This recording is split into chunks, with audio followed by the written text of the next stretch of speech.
My name is John Andrew. This is materials put together by myself and Mike Crissetto from Sister Circus also put together some of this material in the previous 2 years, and I'm just kind of taking it over and presenting some of the similar content, but from my perspective, I think. Who am I? I'm an advisor mentor for Team 4643. We're out of Oroville, California. We have the distinction of having both the Oroville Dam having almost collapsed in 2017 and the wonderful campfire last year. So we're hoping 2019 is a better year for us.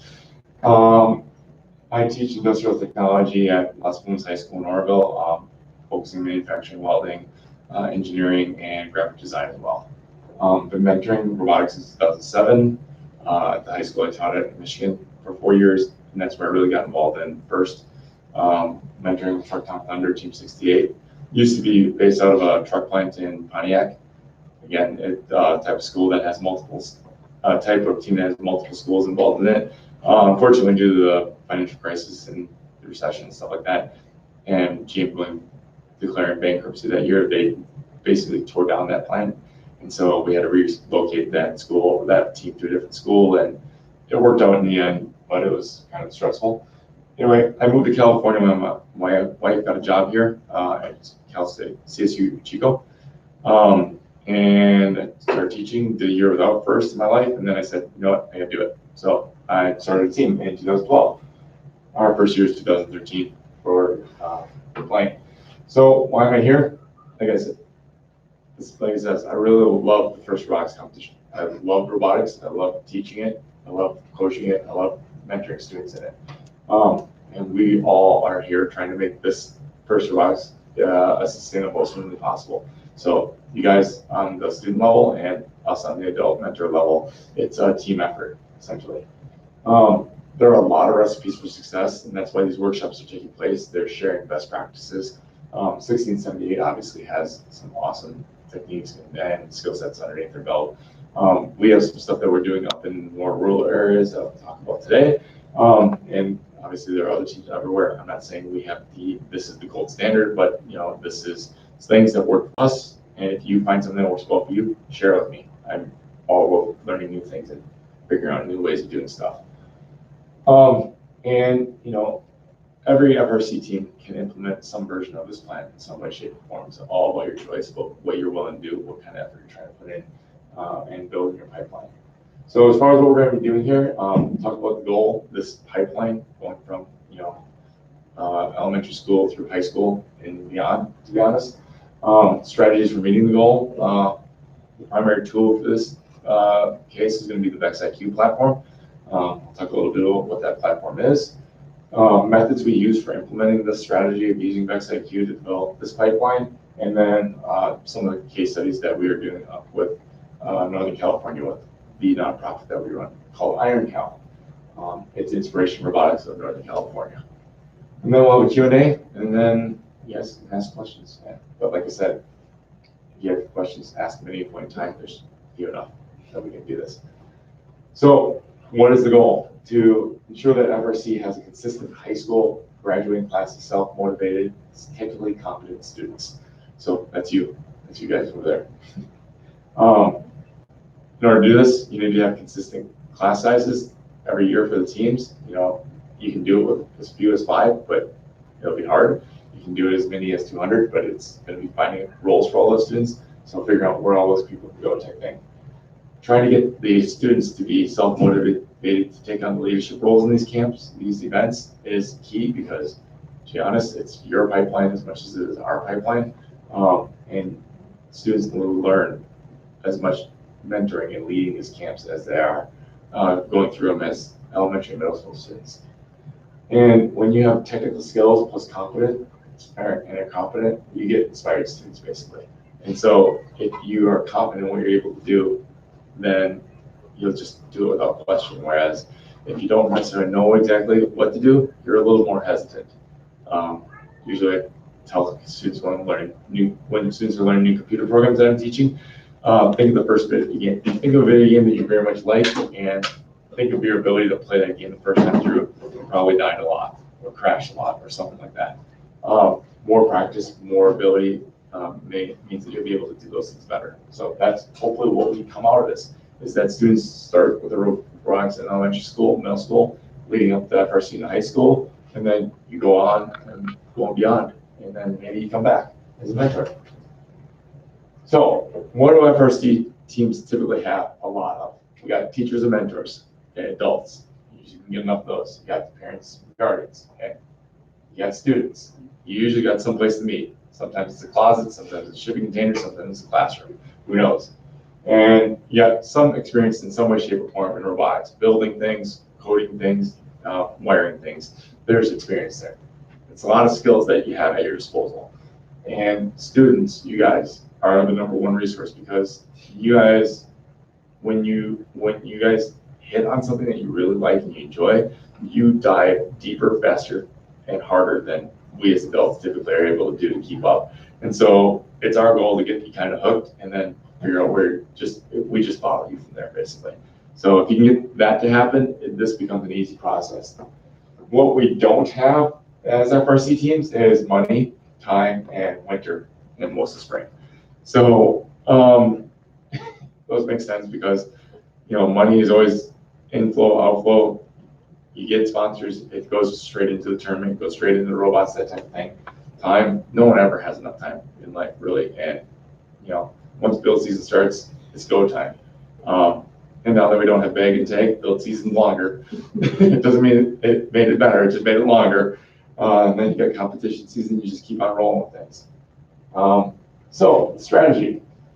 As what we're trying to do with these Vex Iq platforms and this pipeline is to hook the K-8 kids early. And you can do this as low as kindergarten.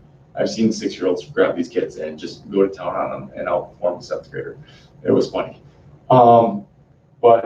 And ability to hook minorities as well, because just up in Butte County, we are in a low poverty area. 78% of students in the Orville area are free and reduced lunch. And so getting these types of skills into those types of environments is an opportunity that they won't get unless we provide it, type thing. And so that's what we're trying to do. And the more you develop this pipeline saying, showing these kids at the K-8 level that this is where you can go with this once you get to high school, you show them your FRC teams, you showcase them in the area, and then you're creating a wide pyramid of students that is going up to the top where you're at, basically. So you grow those students, both in breadth, number of students, and depth skills, because if you have this pipeline going, you have a lot more, you're getting exposure through a lot more students at a younger age, and they're developing the skills that you want them to earlier. They're getting an idea how to do program flow. They're getting an idea how to do build strategies. They're problem solving. They're doing teamwork. They're doing all the things necessary at a basic level with these platforms, so that once they get to the FRC level, they have a lot of the skills that they need already. So what we try to do is make this sustainable and to be sustainably feasible year after year after year. How do you get the money to keep coming? Well, you get a few sponsors this year, and then those sponsors come back, but you get a few new ones, and then you start building a sponsor base. Students work the same way. You have to keep on recruiting, you have to keep on building, you have to keep on engaging the population around you at a younger and younger age, so that you can keep your FRC team fed, basically. And the more students you have in your FRC team, the easier this is too, because it distributes the weight of workload, so that all the students take a little piece of it, and it's not all on one person, specifically the lead advisor or mentor. That's the absolute worst case scenario, what you want to have happen. You want students doing most of this, with the mentors taking charge of interactions with, like, facilities, that type of thing, you know, food type things. Sorry, my voice is very croaky. A lot of talking the last few days and screaming today. Excuse me. So the toolkit. How many of you are familiar with the Vex Iq Platform? No one? Okay. So how about Lego Mindstorm kits? A little bit? Okay. So the Vex Iq Platform is a purpose-built platform by Vex. It has a brain brick that has 12 ports on the outside that can be either configured for a motor or a controller. It doesn't matter what it is, you shove it in, it knows what it is. So in theory, you can build these kits. They're more like Technics Legos than they are brick Legos, and you can build these kits and build these platforms and just start plugging things in. And as long as you can figure out the button mapping, you can start driving this around pretty quickly, pretty easily. It doesn't take very long at all. The program used is C-based, and so it's already a language that is used in the majority of industry. And so there's a lot of technical information on how to make things work with those platforms. And there's a couple different types that you can use. They bounce between a program called ModKit and Robot C, and now they're on a new V5 robot version type thing. So Vex is putting out more information about the programming and working skills and stuff like that as time goes on. So more information comes out, they post it immediately. You can Google it fairly quickly. As far as getting the kits a Mindstorm kit costs around $500, I believe. These are a little bit less, I think 400, 350 to 400, depending on the kit you get.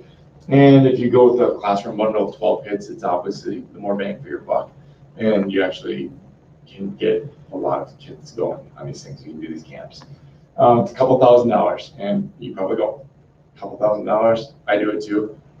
But there are ways to write grants, and the Rsc Foundation, which works with Vex and runs their Vex IQ leagues and tournaments, do have grants. And so if you're willing to work with them, they're willing to work with you, and then you can start doing tournaments and stuff through that type thing.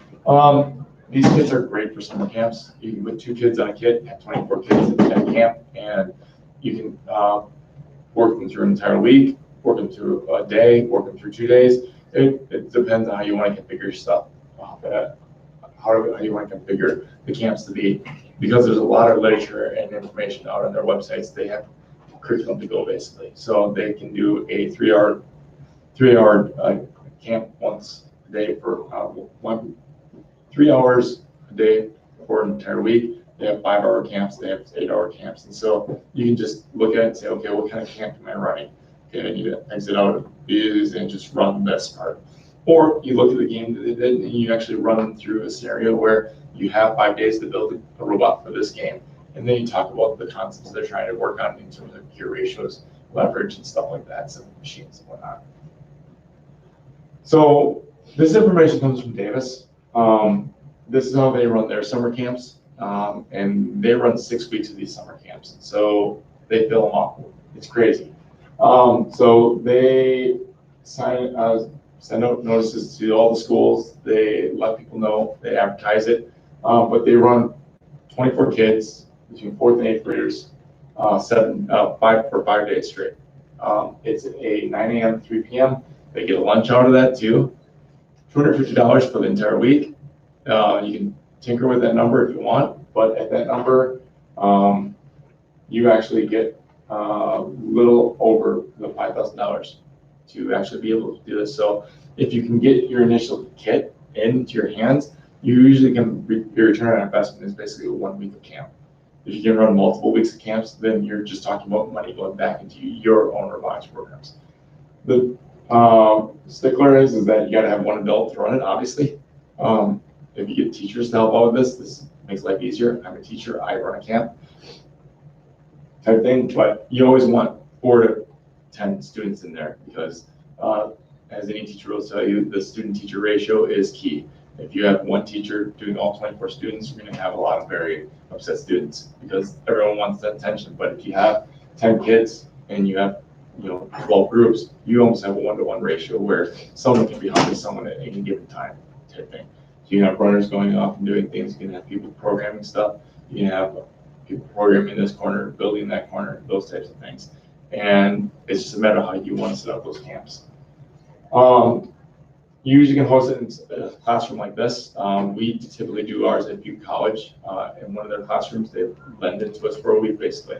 But a multi-purpose room is also a great place because then you can set up a couple different fields and you don't have to worry about limiting factors. If you got some squirrely kids that need to run a little bit, they can run a little bit. You're dealing with 4th graders after all. Like I said, the curriculum is free on vexrobotics.com. And as long as you're willing to put the time in and do a little bit of training ahead of time, you can do these pretty quickly and easily. Especially if you have experience at FRC level, then it's like, okay, this is how this happens. It's pretty straightforward. So I mentioned the summer camps. These are some Davis pictures. Summer camps are, like I said, they do 6 weeks. We have done 2 weeks at Upper Butte College, just because it's logistically, we're working with a couple different entities, and so we're trying to figure out how to best make this happen. We're looking at a couple different venues in the future. They just do everything at Davis High School, and they rock and roll with it because that's what they can do. As far as the K classroom programs, what I found out with those is that you'd be surprised how many schools have Vex IQ kits already in their schools. They were doing Project Lead the Way, and at any point in time in the last 3 or 4 years, there's going to be Vex IQ kits in a platform. The STEM school in Chico, up the road from us, has 5 Vex IQ kits, and they started a team this summer as a result of me saying, hey, you have kids, let's do this. And they joined our league. So there might be stuff out there already, and you might not have to do as much work as you think. And I'll talk about other people to talk to in your local areas in terms of trying to make some inroads and trying to get some bigger impacts when it comes to tournaments and stuff like that. So as far as the actual leagues and tournaments and stuff like that, Vex IQ releases their tournament at the end of April. They don't do what First does in that they have then the Worlds, and then they have breaks and then kickoffs down the line. Their Worlds end for Vex IQ and Vex Relax competition, and before everyone leaves Worlds, they show the video for the next game. A lot of that has to do with their where they're located globally, because they have a large population that uses their platforms in Australia, New Zealand, and Asia to a certain extent, and Southern Hemisphere is the opposite school schedule as us, and so they want the game right away for those school years, and so that's the start of their school year. Excuse me. A team, you need at least 2, because with Vex IQ, they have to pass the controller off at the halfway point in the match. If you don't have 2, you can't pass the controller off. But usually you don't want to go more than 10, because then you get a lot of kids who need something to do and be able to put them to work, basically.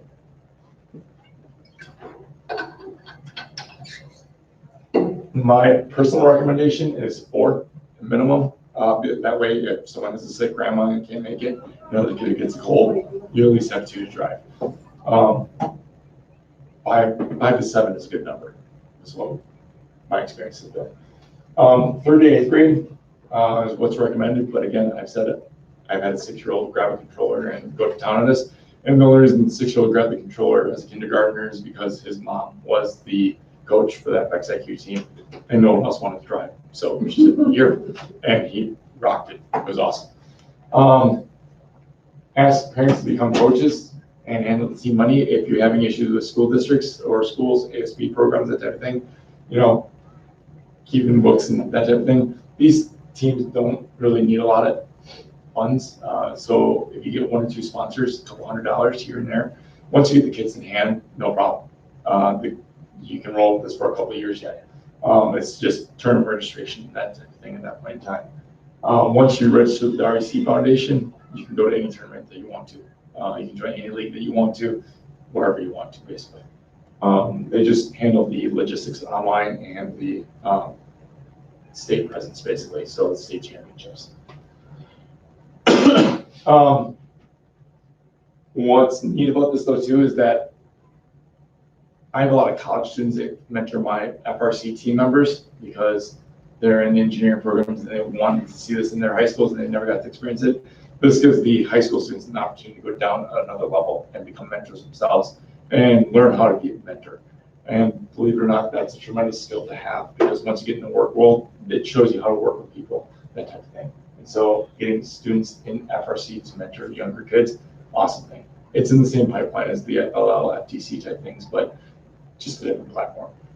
I'll go into other things on that particular conversation if you want to later. To host a Vex IQ tournament, you can set that price at about $50. So you generate about $120,200 per event. For us, for a league, we do 150.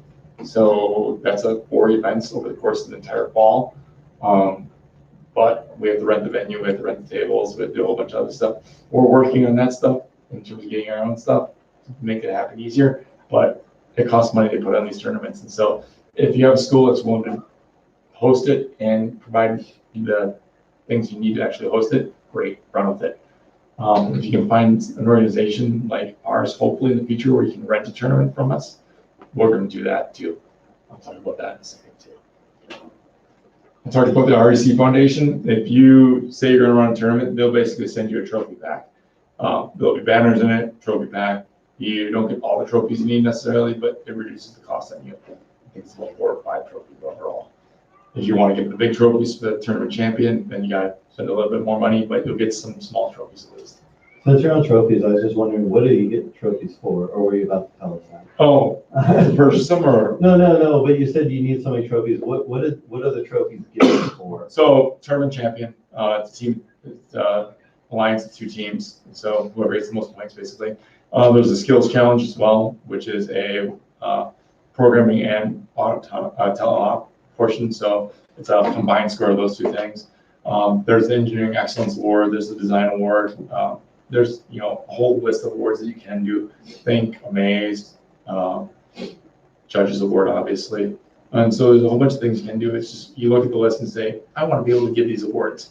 And so you want to be able to say, this design was really interesting, but they didn't really have an engineering notebook that could support it.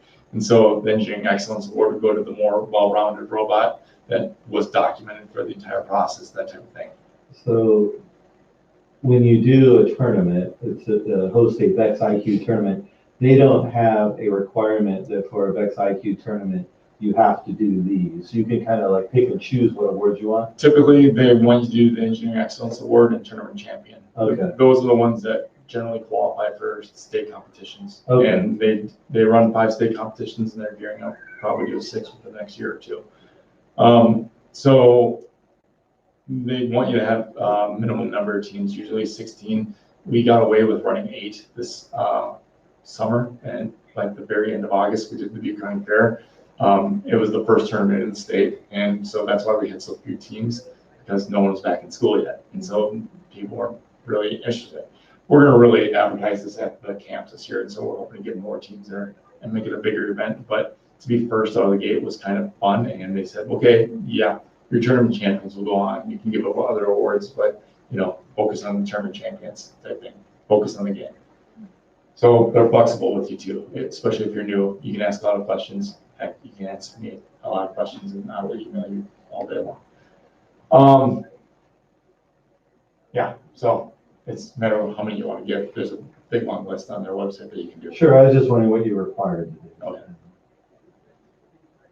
As far as classroom programs, if you can get Vex Iq kits in the KA programs, Davis Unified School District is doing this because Davis Robotics is huge presence in the high school, and so they can do that.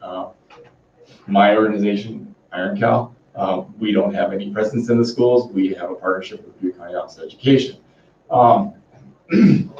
And that's how we made that happen. We showed them the platform, explained them how it was different from what they had been doing, and telling them that we would run tournaments, and they were all on board with that. They bought 12 kits for each of their sites for their expanded learning programs, after school programs, basically. So these are the kids that are most in need of this type of exposure. And so as a result, last year we had 30 teams sign up for it. This year we had 36 teams sign up for it. So we have a lot of teams. It was daunting. We just did our second session on Thursday. So it's been a whirlwind week for us. If you can get them in there and you can start doing some training workshops, again, Rsc Foundation, if they know that you're starting new in a region, they'll usually come in and say, okay, how many coaches, mentors, things, people like that do you have? Okay, we'll do a workshop. If they don't, I will. And we'll usually do those in August, and so it's before school starts at least. If you ask us enough ahead of time, we might be able to do it in May or June. But school is winding down, end of the year craziness and all that stuff. So it's all about what you're willing to do and what you want to do. It's really easy to incorporate these in the Common Core STEM, especially at the younger levels, because obviously we have gears, we have simple machines, we have programming and math skills. It's a no-brainer in terms of that this fits into STEM. It really does. And like it says, I run it as an after-school program. Some people would use it in the classroom to teach everyday activities. And so it's, again, how you use the platform depends on where you're using it. It's, no different than any other tool, really. Certain types of saws can be used in multiple places, but put a different blade, it has a different purpose. So how do these methods align with our strategy? Yeah, that. K8, it's that hook. It's, casting out there and catching them early, getting the bug in them and getting people interested, wanting to be able to do this. This says third graders in the league, and like I keep saying, I had a 6-year-old do this. So it can happen. The kits and controllers are really easy. If they can pick up an Xbox or a PlayStation controller, they can pick these up and drive a robot. It's that simple. It has the same bumpers, has the same buttons, has the same joysticks, that type of thing. For the FRC students, we want them to get the students interested in terms of helping those younger students, but understanding that it's establishing this legacy. So by FRC students helping Vex IQ students, it brings Vex IQ students into FRC, who then help more Vex IQ students. And I think I have a slide for that one too, but it's the FRC students learn by teaching, essentially. And anyone who's ever had to teach someone something, a concept that they weren't as familiar with as they wanted to be, after you teach it a few times, it becomes like boom, boom, boom. You can do it really fast, really quickly, and it becomes second nature at that point in time. So getting students to be camp counselors and student mentors means that you are more bought into this program so that you can be able to do things that you wouldn't normally think you would be able to do. And it's a life skill. It's not just a here now skill type thing. It will be able to support you your entire life.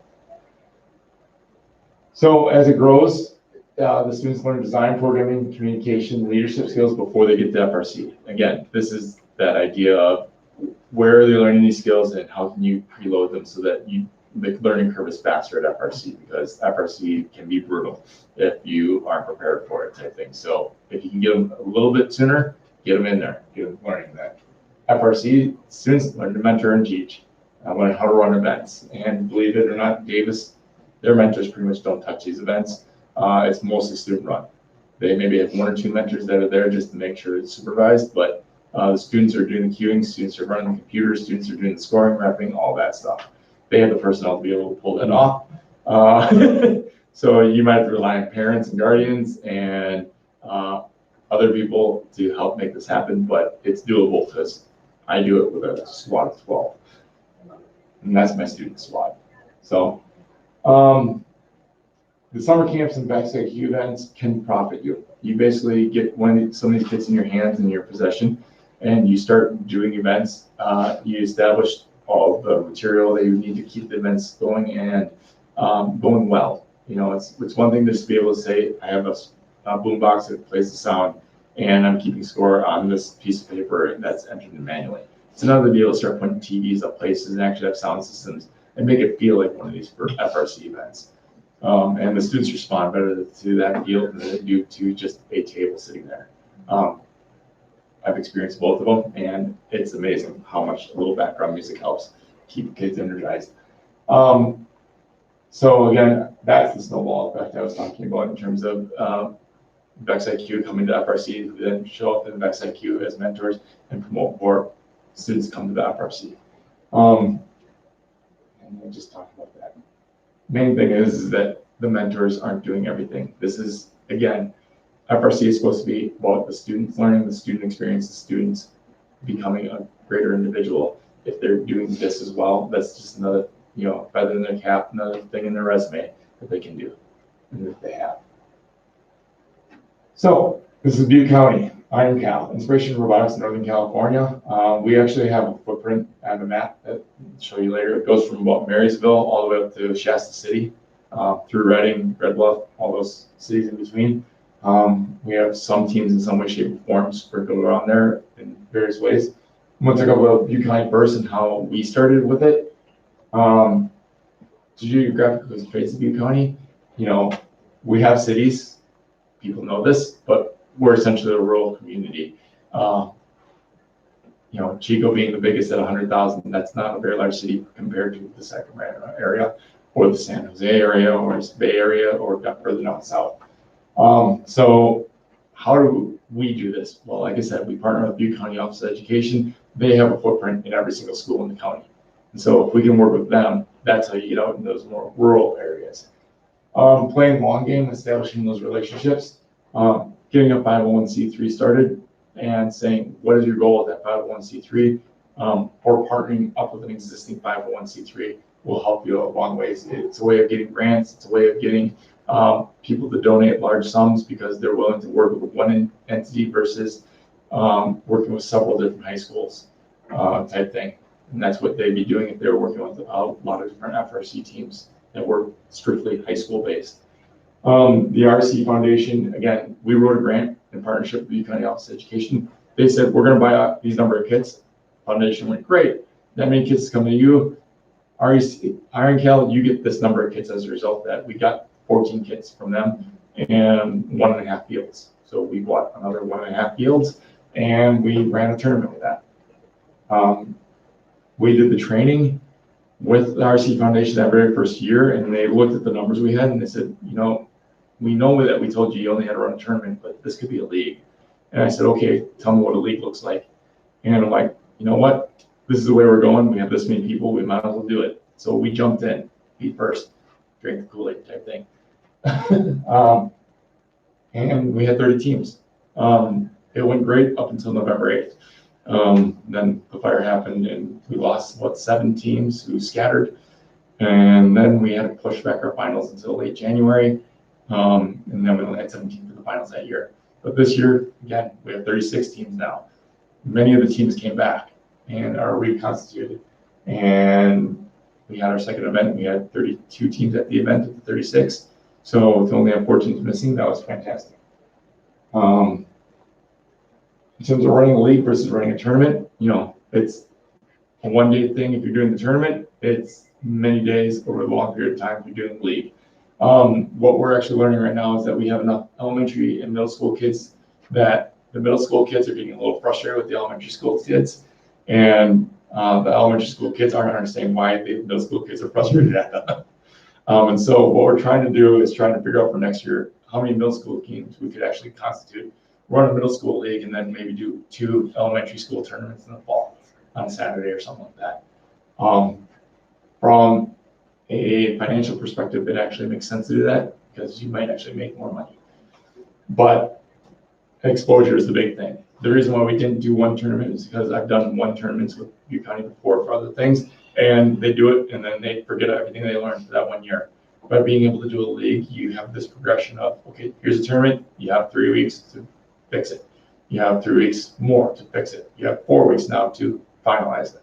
And so you get this opportunity to see a progression, see iterations of how the robots turn out. I was wondering, the league then, how many events are you doing when you do the league? We do 4 events. 4. 4 events. We call them sessions. So there's 3 league sessions and a final session. Okay. We'll do 4 to 5 matches. Teams get 4 to 5 matches in a league session, and then in the final session they'll play the final 2, and then we rank them and run them. Basically, one last match to see who's tournament champion. So whoever's champion. Yeah. So whoever's at top, at number 1 seed, Alliance might not win. Number 3 might just have the best game of their life, and they might outscore them just a little bit. And so it's not a tournament like this. It's you rank them and you run them one last time, and this is for all the points basically. Can't think of the word I'm looking for. Summer camps, like I said, you can run 1 week, 2 weeks, 6 weeks, depending on what you're willing to do, how much time you have in your hands, if you want to do those types of things.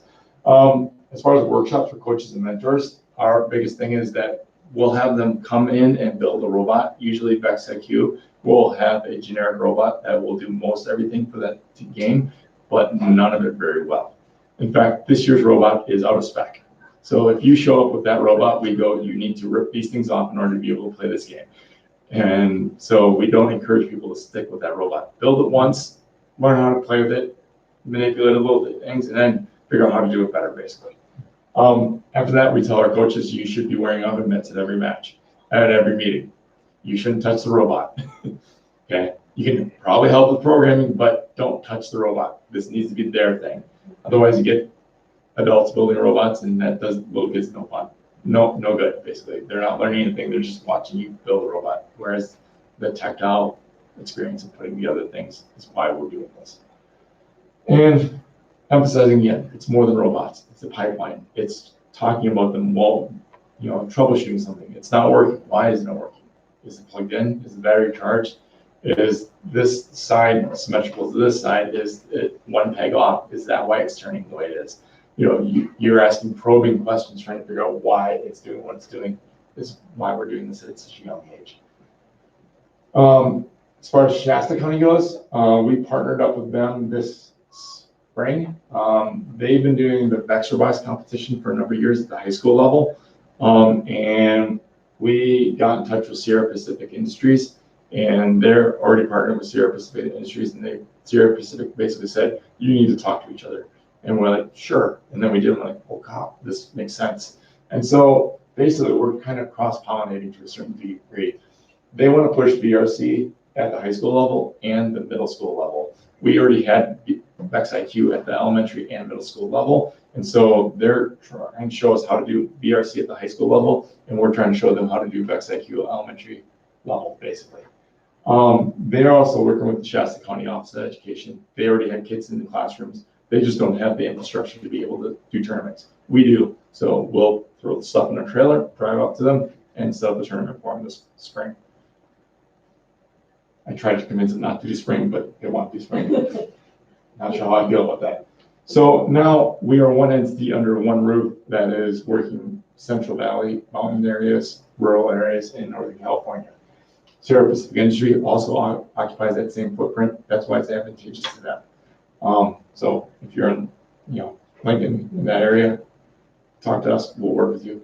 If we work together on these things, then they're more likely to help you out type of stuff. And sometimes you get really, really lucky. And someone from Google wanders by when you're doing a county fair in Tehama at Red Bluff, and this is neat. How can I help? Okay, I have this much money to give you, and it's a significant amount. And that's what kind of happened this last year. And so we have a whole bunch of kits coming our way. We have a trailer or two coming our way from them, and we have help with stipends coming our way. Wow. And that is one of the things that if you can pay someone even a moderate amount, they're more likely to help out. Even if it's just a couple $100, just to be acknowledged that your time is worth money. That's what we're doing with Google in that regards, and they're okay with it. They're excited about it.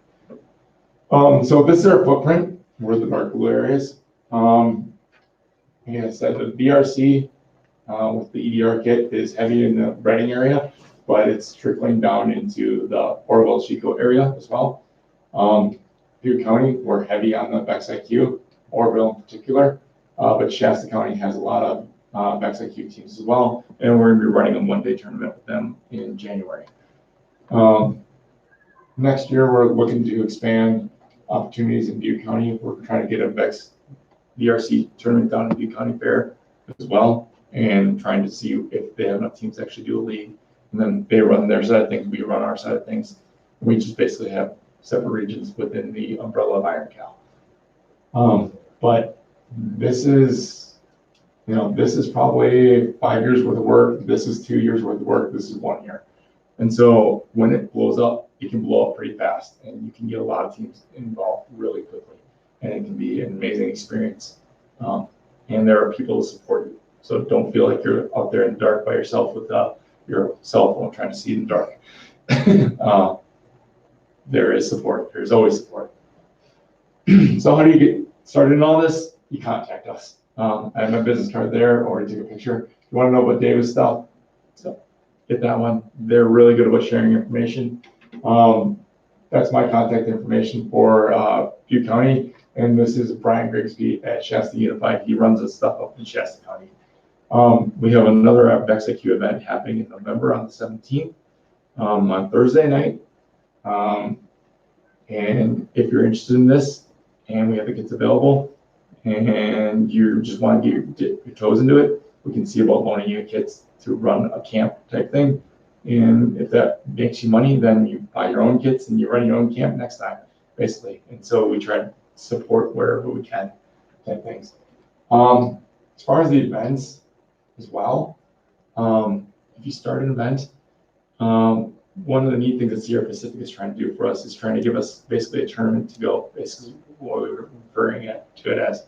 So we'll have all the tables that you need for the pits. It would have the tournament management system for the audio and visual stuff all in one road case that would go. Speaker and sound system in road cases, all that stuff. So you just have to pull up the trailer, unroll it, hook the tabs together, and hopefully you have a tournament to go. And we're looking to do that and rent them out basically. And so you don't necessarily have to invest in everything that you would need. You just need to contact us and say, for $200, you could have a tournament. And it'll be everything you need. You probably even send an advisor down to make sure everything's set up properly. And that's what we're trying to do. So, if you have elementary and middle schools in your area, Boy Scout troops, Girl Scout troops, anything of that nature, homeschool kids, anyone can do this. So, yeah, that's my contact information. My Twitter has been kind of dark today because our robot has not been functioning at all. So we have wheels on it, so I'm celebrating that tonight. Is yours the one that had no wheels all this time? That was our first match. That robot was in right next to us in the pit. Yep. And I looked at it, I go, they have no wheels on that whole lot. Yep. Long story short of it is 2 weeks ago, we tore apart our drivetrain to fix it. And then the power went out. Oh. And we didn't come back until Saturday. And we've been scrambling ever since. I was looking for you guys to be able to say, and this team is thinking of moving to SMUD territory so they can participate in FRC. Yeah, well, we're in Roswell's their own electric, and so we didn't have anything to worry about. I was like so happy. Yeah. Well, like I led the session off, and we're up in Norville, and so in 2017 we had the dam issue. Right. 2018 was the campfire, and so we're really hoping that there's not a big earthquake or something in 2019. Yeah. At some point you go, I'm moving. Tied to my wife, unfortunately, she teaches at Chico State, so. I had a question. Sure. So it's a pretty big group, okay, K through 8, for Yeah. this one kit to function for all those age groups. I mean, if this kid's been doing it since K, first, second, third, what are they doing in 8th grade that's kept them interested in the same kit? Hopefully it's not, and they've moved into the Vex Iq, Vex EDR kits. Okay, So the erector okay. sets. That's Okay, why. so the ones that are doing it in 8th grade are starting with that. They haven't been doing it since K. Correct. Okay. How many EDR teams do you have? EDR, in Northern California, basically Marysville North, they're mainly centered around Reading, but we're percolating down into the Orville. And you manage or? Brian Gertrude runs that particular league. Okay. They had a tournament today. I'm on the Vex Iq side in Butte County, and they're getting their Vex Iq going. So basically, we're trying to do this entire thing as a Vex EDR league, Vex Robotics competition, and then have our separate Vex Iq things. But there's nothing preventing anyone from cross-pollinating. Yeah. So it's all because of you guys. You did this to me. I know we heard, how many kids, IQ kits you had? You had a huge number of IQ kits. Butte County Office of Education spent about $90,000 on Vex Iq kits. Yeah, how many kids? Because that, we turned around and we actually used that to ask for a grant. For us, we bought like 72 kits. Nice. Okay. They had 24 sites and so 12 sites. They bought a classroom set for each of those sites. So 24 times 12 year numbers. Yeah. I mean, just Mike Corsetto went up and said, I saw a warehouse full of. Yeah, I sent them a picture of it on the loading. Yeah. And he said, like, we need that. So that's what we did. So we were following you guys. No, so like I said, I followed Mike in this because Mike gave a presentation on Vex Iq and its benefits. I went, that's good Kool-Aid, I'm drinking it. I started the league by us, convinced our county office to go, and then we did this presentation last year together, and we've been talking with them, trying to get some stuff going. Like, we're trying to get an August tournament going because it's the first one. But this year was very sudden, and we didn't advertise it as well as we should have. We're hopefully going to be able to advertise it with your summer camps this year. Yeah, So we can convince some people to come up. yeah. Are you guys thinking about doing summer camps? Yeah, we've done two. We do 2 weeks with Butte County Office of Education. Okay. We're looking to expand that outside. Are you using our model or do you have another model? We use a similar model to you. Okay. Like we use their curriculum and try to do as much as we can with that. Yeah. Type thing. Okay. So. No, that's awesome. You guys are doing a great job. Thank you. Doesn't feel like it today. Well, things happen. Yeah. Well, they're buying wheels on that. So. Yeah, you're gonna show up tomorrow? Yes. Okay. I was good. told can just use before we that. started that they had blinking lights. Yeah, okay. It's a start. They're our neighbor, and so this morning I was looking at it and I was asking the guys in the pit, I go, you guys need anything or any help there? Like, oh, we got it. Like, I was looking at it, I was like, well, you have no motors, no wheels, and all this, like, it's gonna be a long day. Yeah. Well, we scored 4 ranking points for you. We saw that and we appreciate that. So, if anyone doesn't have any other questions, I guess we can end the broadcast. I have business cards up here if you want to take it, contact information, but I'll answer any more questions and I'll through whatever slides you want to see again.